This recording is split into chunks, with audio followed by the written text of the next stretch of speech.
You're listening to the Life with Old Dogs podcast, and I'm your host, Dawn Mimnaugh, primary caretaker of all of our wonderful senior German Shepherds right here at Woody's Place Senior German Shepherd Sanctuary.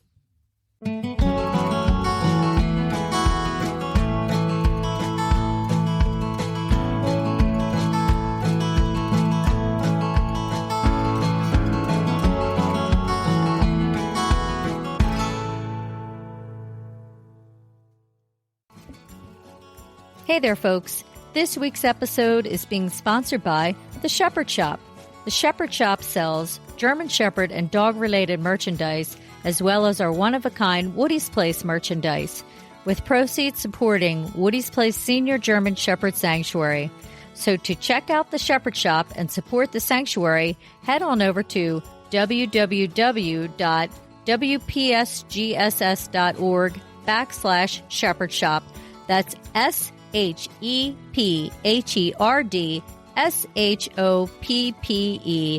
And now, back to our episode.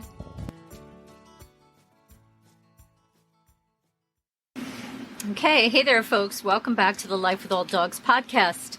It has been quite some time since I've recorded anything in terms of the Life with Old Dog podcast.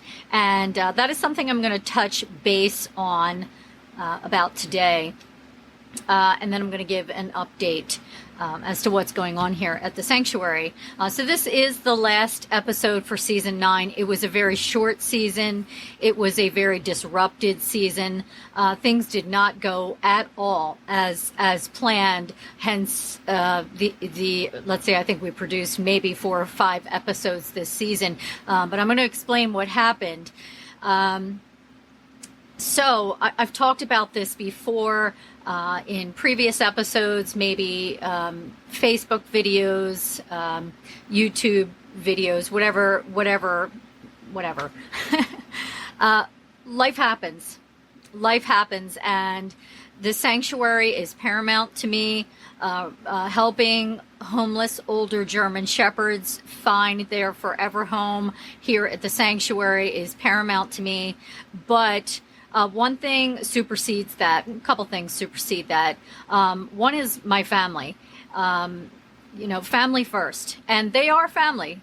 The residents here at the sanctuary are family, but talking about my human family, they family first. It's family first. My aging parents, my kids, my adult children, my grandchildren, my in-laws, my husband, they all come first. And since the beginning of 2023, there has been a few disruptions. Parents selling their home, the home needing to be entirely packed up, and them situated somewhere else, which unfortunately is, almost 3 hours away from here. That was rough. Took me like almost 4 months just to get their house situated. I really didn't have any help doing it. I don't even want to get into that. So that was very, very time consuming. There was an issue with one of my kids, one of my children, that was just ongoing and needed immediate attention. And then we found out my mother-in-law was terminally ill. And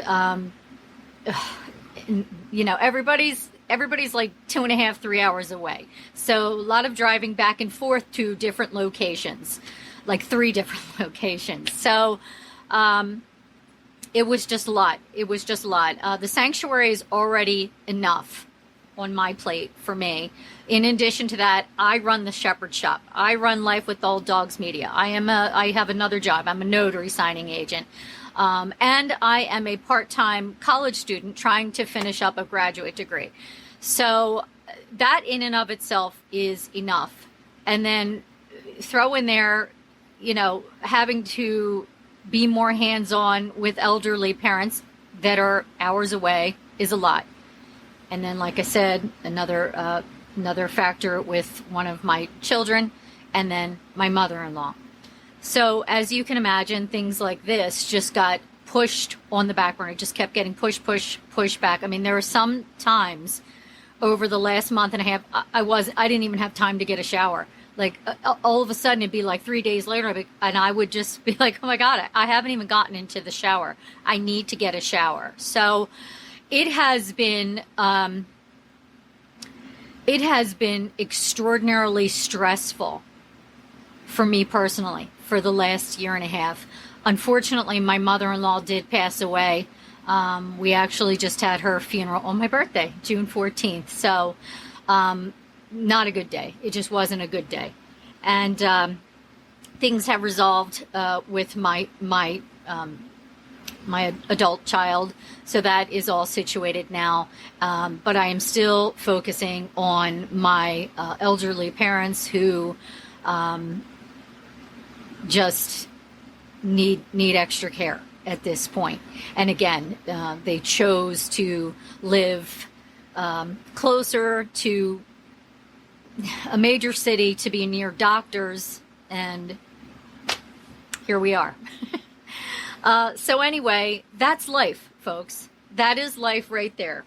Okay? All the while, still trying to maintain a 3.5 GPA in college, which fortunately I'm doing. So it's just been excruciatingly stressful. The residents are all fine. They are a godsend, but this is why I have not been putting forth effort like I normally do on social media or, the Life with All Dogs media, the blog and the podcast. I am getting back to that now, but I just wanted you to understand why I haven't been as available as I typically have been. And I think most of you can relate. I do. I think most of you can relate. Hey, that is life right there, and things do happen. So the residents are all fine. I'll start with the oldest. I'll start with Lil. She's actually laying across from me on a sofa right now. Lil is doing great. Even though she's 15 years old, she's a mix. Obviously, you can see from the videos. She may have some German Shepherd in her, but it was one of those things where we were kind of duped. It's hard to tell how big a dog is based on pictures, but it doesn't matter. It's all good. We've been in this situation before where we've taken mixes. We had Smokey, who was a mix, and a few others. It's fine. Misty, she was another. It's all good. So Lil is doing well. She has mechanical issues with her hips. It's not hip dysplasia. I don't know if she was in an accident or something like that when she was younger, but her back end is very stiff and she really doesn't bend her knees very much. She does have arthritis, but again, this was diagnosed through diagnostic imaging as a mechanical issue. So she's on carprofen. She takes CBD oil. I do the golden paste, all that stuff to try to high quality fish oil, such as krill or green-lipped mussel. I do all of that for all the residents, really, but particularly those who have joint and mobility issues. So she's really, really well. She has a great diet. She loves to play. She's a little bossy. She's a little bossy, which makes me kind of fearful of bringing another resident in right now because Lil is bossy and she'll snap. She doesn't really have good teeth, but she will snap and she'll bark right at another resident's face. So that's something I'm going to have to think about moving forward, how I'm going to work my way around that, because the other residents just tolerate her, or they'll Sasha thinks she's playing, so she'll engage. But a new resident, I don't know how that's going to go. So, but Lil is good. Moving on to Brutus, who is 14 years old now. There has been some changes in Brutus. His diet is very good. He's still eating. He still loves treats. He is primarily sedentary at this point in his life. He has trouble getting up now, to the point that I have to use, a harness to help him get up, and then if I don't hold him, he slides back down. If he tries to get himself up off of his bed when he has really good traction from like blankets and stuff like that, sometimes he might poop. Like poop is forced out. He doesn't know he's doing it. That is very, very typical of geriatric dogs, especially larger dogs, when they have feces in their bowels and they go to get up off the ground and they're using their stomach muscles to push. Sometimes it just comes out. It is nothing to scold the dog for. They don't know. A lot of the time when they realize something's there, you can see they're just mortified and they're trying to get away from it. So if you're in a situation like this, please don't scold the dog.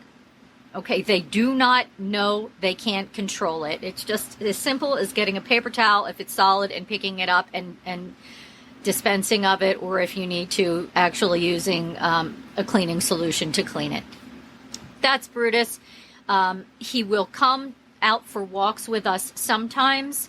Other times he doesn't want to. So when we go out, I've mentioned it before, the entire sanctuary is fenced in, and then we have fences inside those fences. So when we go out, I leave the back door to my home open. And if Brutus wants to join us, he can. If he doesn't want to, he doesn't have to. Now, I have cameras all over here. It's in the teens. Like, I have cameras all over. I have my phone with me. I can monitor him. I can see if he gets up and decides to come out. I can see where he's going once he leaves. He typically follows the same path we do. He just might be behind us a little bit further, and I may have to go back and get him. But other than that, Brutus, he's definitely slowing down. He's in good health. His blood work is great. His chemistry panel's great. He is loaded with arthritis, and he's a big boy. And I think eventually he may end up having to use a canine wheelchair, which we have if need be. So we're not there yet, though. Okay, moving on is Honey. And Miss Honey is about 10 years old, and she is our newest resident. Miss Honey is now spayed. And again, I went back and forth there. Was I going to get her spayed? Was I not? Because I don't typically get all senior and especially geriatric residents spayed or neutered. But she was actively in heat when she came here. And I just decided that I'm going to get her spayed. She was healthy enough.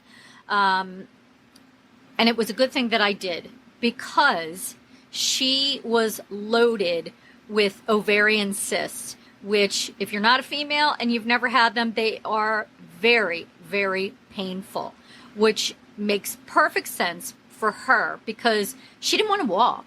She would walk a little bit and she'd lay down, walk a little bit and lay down. And I had her a full physical when she came in. And yes, she has some arthritis, but she's not loaded with arthritis. So that made perfect sense. She was in pain, the poor thing, and she would lay down. So she was spayed, and it took about 2 weeks for her to finally start coming around. Her diet now is phenomenal. She's looking forward to eating. She eats her food. She walks around to the other dogs' bowls to see what they have left. She's first in line for snacks. So the pain has subsided, thank goodness. And not only is she walking regularly now she's running. There was even Sorry about that. There was even a video I posted the other night of her running toward me. So she likes to run, and she likes to play with the ball, and it's because she feels better. So I had her ovaries sent to Cornell for biopsy because, hey, it could be cancerous, and I want to know. I want to know what's going on so we can act accordingly. Fortunately, that it was benign. So there's nothing going on there, and Honey is on the mend, and she's loving it here. She's super sweet. She's super gentle with all the dogs, all the other residents, all the cats, even the goats, chickens, and ducks. Honey is just like Brutus, extremely bomb-proof. She's extremely bomb-proof. I'm sorry. I just, I thought my phone is on airplane mode while I'm recording this, but hopefully that didn't mess the video up, that text message that I just got. All right, moving on to Caesar, who is also 10 months old. Caesar's great. Caesar's like a tank. I mean, he loves to eat. Nothing slows him down. He's jumping in the air, catching frisbees, running after balls, playing on his splash pad every chance that he gets, putting a hole in his giant splash pad. So I got him a new one, but I ordered patches, good-sized patches, to try to fix the old splash pad. So he gets very, very excited over water. Even when I give him a bath, I have to really be careful because he's so busy snapping at the waters. It's coming out of the faucet. I have to watch my hands because I don't want him to bite me accidentally. So he's just fantastic. He loves Sasha. Those two can always be found playing together outside. They'll even eat off the same bowl. There's just no issues with Brutus or Caesar whatsoever, except he is overweight. And there's no reason for him to be overweight. So now that the smoke has cleared with some, being pulled in so many different directions, I am going to make him an appointment at Carbondale Veterinary Hospital to get some blood work done on him. I do want to get him checked for a thyroid issue and possibly Cushing's, although I don't think it's Cushing's because there's other symptoms and he doesn't display any of the other symptoms, but possibly a thyroid issue because the amount of food that he's getting, I actually reduced the amount of food that he should be getting. And he is a very, very active dog. So there is no reason whatsoever for him to be overweight, and he is overweight.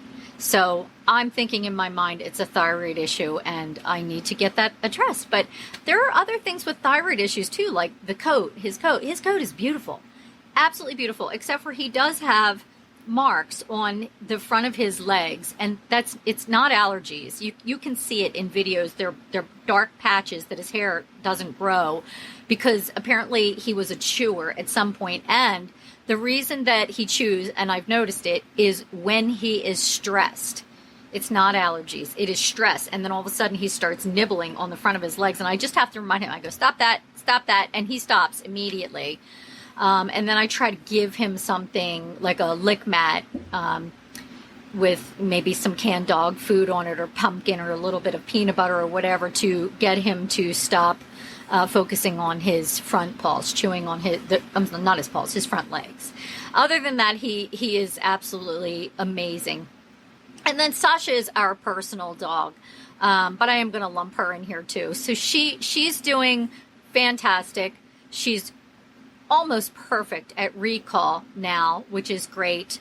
I am able to get her out away from Caesar because if you listen to me talk before, I was having a very difficult time getting her to develop autonomy, like to leave here and go somewhere else without Caesar coming with her. I mean, it was just a mess. She would pancake. She wouldn't move. I'd try to pick her up. She would just squirm all over the place. She would cry. She would try to run back to Caesar. He is her security blanket, and she just can't be anywhere or do anything else without him, which is it's not great. It's not ideal. So I've been working diligently on trying to get her out. And one of the things that I'm doing now is I'm actually taking her to Carbondale just to get her nails done. I'm going to go every so many months just to get her nails done. And then after we're done getting her nails, I take her to Tractor Supply. I let her walk around, pick out a toy if she wants. And then there's a McDonald's right in the parking lot. And I get all of them like a 20-piece chicken nugget. And then I bring it back and everybody gets chicken nuggets. So I'm trying to get her to realize this is a good thing and to develop autonomy and confidence that she needs when she's alone. Other than that, she is actually in heat right now. Sasha is 10 months old, and I am not having her spayed. I'm going to get her spayed around 18 to 24 months. It has been proven now that it is better to wait to get them spayed and neutered until 15 months, 2 years old, right around there, because their hormones help their bones and joints, and it reduces problems in the future with arthritis and certain cancers and things of that nature. So she's in heat right now, and that's a little bit of a challenge, but it's not that bad. It's not that bad. But other than that, she's doing very well. So everybody here is doing well. I have not taken on any new residents yet for obvious reasons. There have been days that I have just been barely getting by in terms of caring properly for the residents here, getting their walks in, getting their home cooked meals. I mean, there's been a lot of times where it's been kibble and canned, and then I'll throw in some sardines and scrambled eggs and kefir and things of that nature. But I don't feel good about that.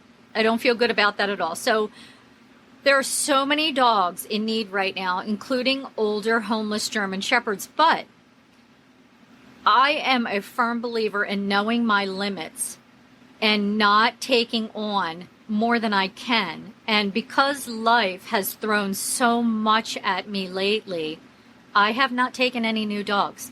So I'm hoping by the beginning of August, I will be able to start taking on more new residents.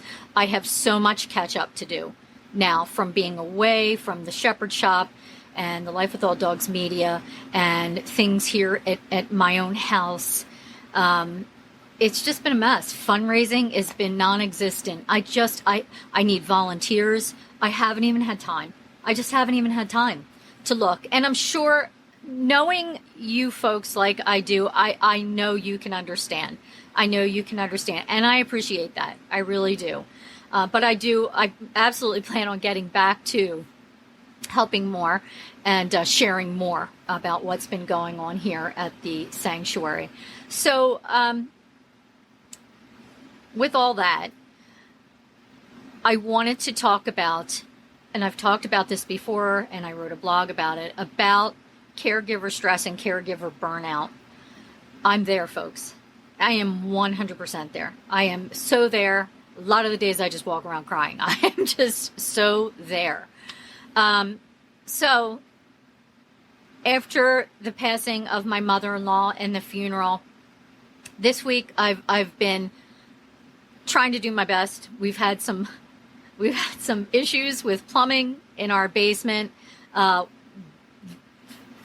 last week and this week. So I'm dealing with that.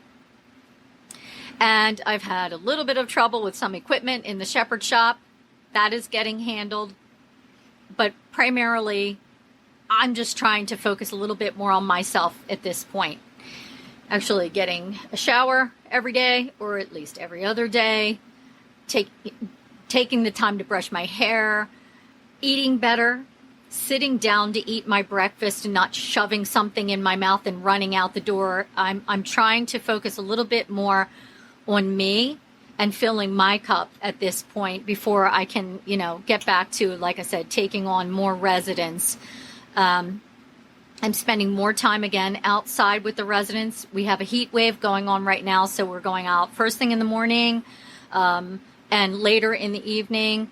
The woods, I've mentioned this before, for those of you who don't know, we're located in the lake region of the Pocono Mountains in Pennsylvania. There is no shortage of woods here. Pennsylvania, it's Penn's Woods, or I'm sorry, Penn's Woods. I think that's what it is. Is that what it is? See, I've literally had brain fog, which is another symptom of caregiver burnout, is brain fog, and I've had it. It's just been an incredible journey. It really has, and quite an eye opener.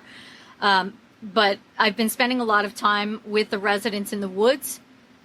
Sometimes I'll find a boulder and I'll just sit down on it and just reflect or look at, the sunset or even the sunrise through the trees, which is an absolutely majestic view if you've never seen it. If you are sitting in woods and the sun is rising or the sun is setting and it's shining through the trees it's just breathtaking. So I am just forever grateful for things like that because it helps center me.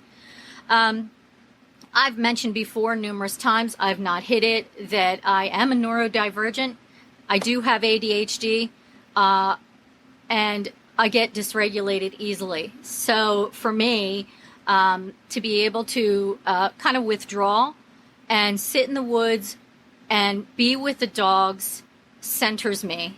And that's why, like, even as a child, dogs have always been very, very important to me, because they are a source of comfort and compassion to me. In fact, and I bet there are several of you who can relate, I turn to dogs for that before I turn to people.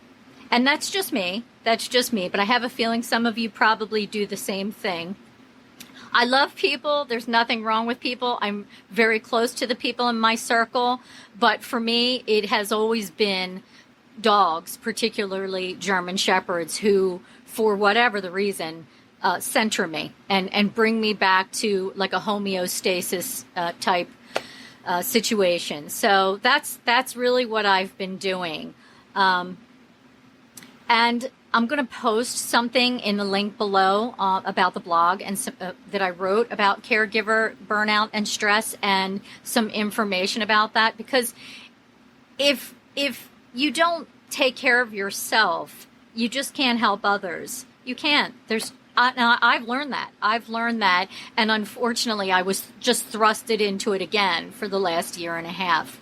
And like I said, things are definitely leveling off now. The end is, not only in sight, for all of that being behind me now. It's now here. There are other folks in rescue that, for some reason, either don't recognize that, or they feel they can't say things of that nature. Hey, I got to take some time for myself, to help myself in order to help others. And then there are some who wear it as a badge of honor. They just have to keep going and just drive themselves right out of rescue, because they never stop to take a moment for themselves, and they feel guilty if they do. I'm not one of those people. And I won't be one of those people. I'm going to do what I can within reason for the rescue world. And if anybody's listening who wants to start a rescue, because I get messages about that all the time, how do I start a rescue or sanctuary, whatever? That's my number one thing right there, is that you have to take care of you, or you cannot help them, right? Like when you're in a plane, I've used this analogy before. When you're in a plane and the stewardess, or flight attendant, sorry, stewardess, I don't even know why I said that. Gen X, I guess that's what they were called back then. I don't know.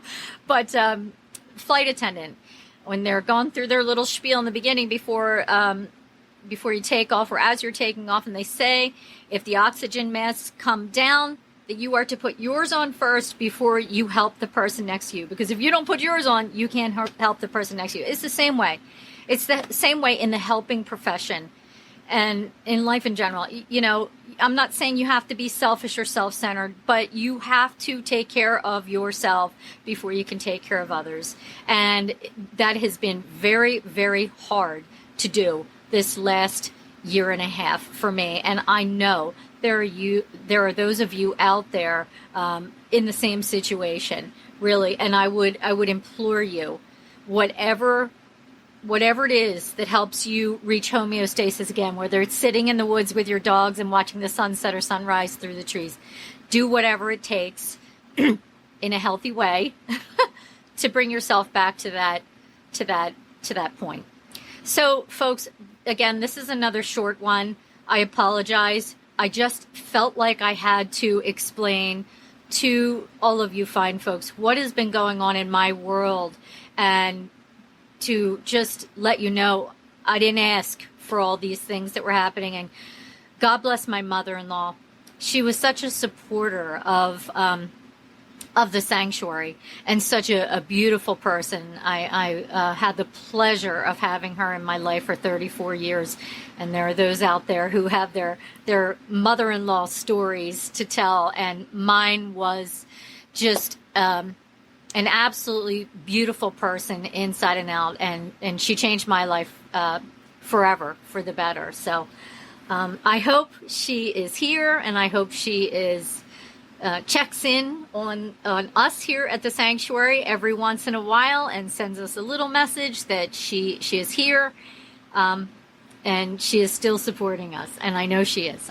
So, all right, folks, next season, the first episode is going to be essential oils for older dogs, how you can incorporate medicinal grade essential oils into your toolbox for keeping your senior fur friend living a happier, healthier, longer life. So I'm looking forward to that one, and I hope you are too. And I just want to say one more thing. If there's something that you want me to do a podcast about, or somebody you want me to have on to chat with on the Life with Old Dogs podcast, send me a DM. Get in touch with us on Facebook through Woody's Place Senior German Shepherd Sanctuary, Instagram, even TikTok.